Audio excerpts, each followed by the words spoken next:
Hello and welcome to today's Bits and Bytes, sending the right email to the right person at the right time.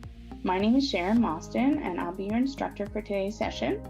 To give you a little background on me, I own a company called Mostyn Marketing Group. We're a full-service marketing and advertising agency, and we do not only digital but traditional media as well.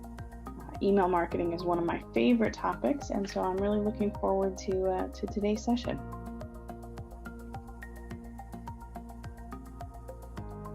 All right, there are several marketing bits and bytes offered through System Source, so be sure to check out at the end of the class and sign up for your next one. Today's topic is sending the right email to the right person at the right time. And our learning objectives are developing an email marketing strategy for growth, building trust with your subscribers, list growth, contact management and segmentation, monitoring email deliverability, establishing a test plan and the 100+ opportunities for testing, and analyzing your email sends. So, what is email marketing? Email marketing is probably the most valuable tactic you can use for marketing a company or cause or an organization online.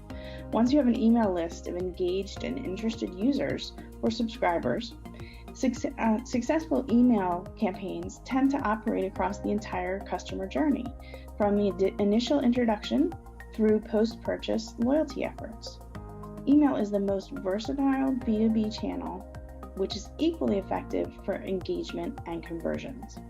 And you can see from the stats on the chart that while emails themselves have remained fairly static, the platforms used to deliver them have evolved. And that means that there are a lot of challenges in order to get the biggest bang for the buck.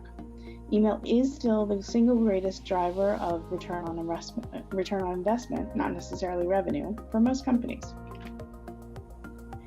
What do I mean by that? Well, email is very profitable. For every dollar you spend on marketing, you can expect an average return of $42. And that's a 2019 survey by the Direct Marketing Association. And that $42 will break out a little bit later in the session, but it's actually down a bit. So probably 4 or 5 years ago, for every dollar you spent on email marketing, you could get an average return of about $65. But we're seeing email overload, and so we want to try and show you how to differentiate your email from everybody else's in the inbox. Common uses for email marketing. Everybody gets a newsletter. It provides updates and awareness. It's the most basic form of email communication. The periodic re-engagement with your audience reminds them who you are and develops that top of mind presence. Sales or lead focused marketing is the most common way email is used in the online marketplace to get people who are on your list to take an action. And then relationship building, which is a nice way of saying you're cultivating relationships with potential customers before they've made a purchase or a donation. Triggered emails are a form of automation where you send out an initial email, and based on the responses or non-responses to that email, you can send out different emails, send out the same email again with a different subject line, for example, or send out a change in content. All of those things can be used to trigger different emails. The cadence for these when you send them out can also be impacted by whether they've opened or non-opened. So for example, if I were to send out an email with an offer, say 10% off, that email, if I had it in the subject line, if 10% off is not interesting to people, I would see that they're not opening it. And so I can update that new subject line to say $5 off and see if they opened or didn't open from there.